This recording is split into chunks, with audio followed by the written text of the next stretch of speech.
What's up everybody, absolutely absurd here. Today I'm going to ask you guys with another video. The Tekken World Tour Season 2 talk just happened, so I'm going to go ahead and explain all of that in less than 5 minutes. Make sure to like and subscribe. Let's go ahead and get right into it.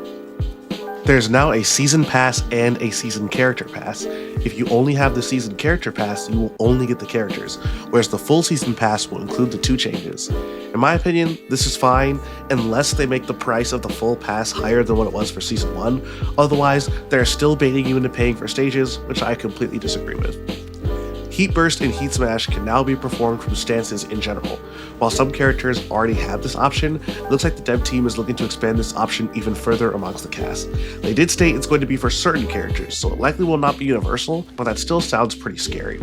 Additionally, by pressing left punch, right punch, or left kick, or 1, 2, or 3, respectively, you can enter crouch after a heat activation, being Heat Burst or Heat Engager for even more offensive potential. They did, however, make some changes to nerf Heat. The amount of chip damage you take when blocking an attack while the opponent is in Heat has been reduced, as well as from a Heat dash on block.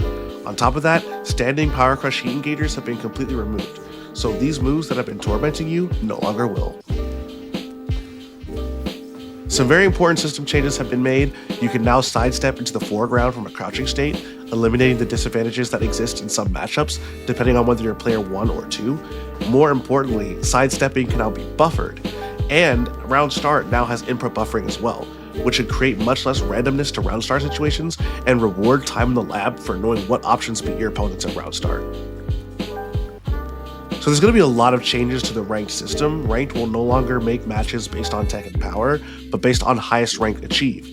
Personally, I think this is worse, as there's a big difference between someone whose rank is Tekken God and someone whose highest rank is Tekken God on 5 different characters. These two probably shouldn't be matched versus each other, and they wouldn't have with Tekken Prowess, but we'll see how it goes before I make an official judgment as to whether this is a good or bad for matchmaking. I know a lot of people have been wanting to see Tekken Prowess removed as a factor for matchmaking, so we'll see how this goes. Hopefully the community likes it. The rank ups for secondary characters is changing. Before, hitting Raijin would put all their characters lower than Garyu to Garyu, and Tekken Emperor to Flame Ruler. Now, getting Fujin puts your secondaries at Mighty Ruler, and Tekken King puts your secondaries at Fujin. This should make it to where high-level players will be pushed further up the ladder faster with their secondary characters. That way, people who are learning their mains will not have to run into very powerful players playing their secondaries all the time. A new same rank only option has been added, as well as a rank restriction option when you're playing in quick match. That way you don't get paired against sweats when you're just trying to relax or when trying to practice a secondary. They made some adjustments to the amount of points you gain in rank depending on who you face. Winning against a higher ranked opponent will now result in a larger payout in points, whereas losing to a lower ranked opponent will result in a larger loss. The opposite happening results in either small earning in points or small loss. This sounds like a good idea in theory, but I'm just going to tell you right now, they've made no comments on if there's going to be any adjustments towards one and dunning, so it looks like that's just going to be even more prominent unless you are playing against someone who has the same rank as you. They are removing loss streaks as well as enhancing winning streaks based on skill to put higher level players in appropriate rank faster. Specifically, if you have 2 or more wins in a row and you're lower than Garyu, you're going to get even more bonus points until you reach that point. Promotion bonus points have been adjusted so that you only gain those points the first time you reach a new peak rank.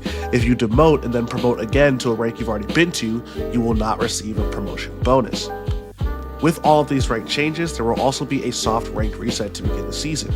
The changes will be shown on screen. Pause if you want to take a moment to read them. 8 new ranks have been added to God of Destruction.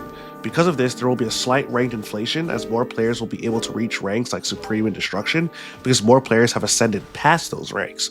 So don't be surprised if being a God player is more common after Season 2. The rest of the talk is about Ghost vs. Ghost, but I don't care to comment on, and changes to the Tekken World Tour, which I will talk about as I will be doing more math videos on the Tekken World Tour, so check out the video in the corner for an explanation on the video I did previously. And I'll be making a future video reintroducing this concept and how it will work in Season 2, accommodating for the changes that are happening. So make sure to like and subscribe and stay tuned for that. Thank you so much for watching. Have a great day. Bye.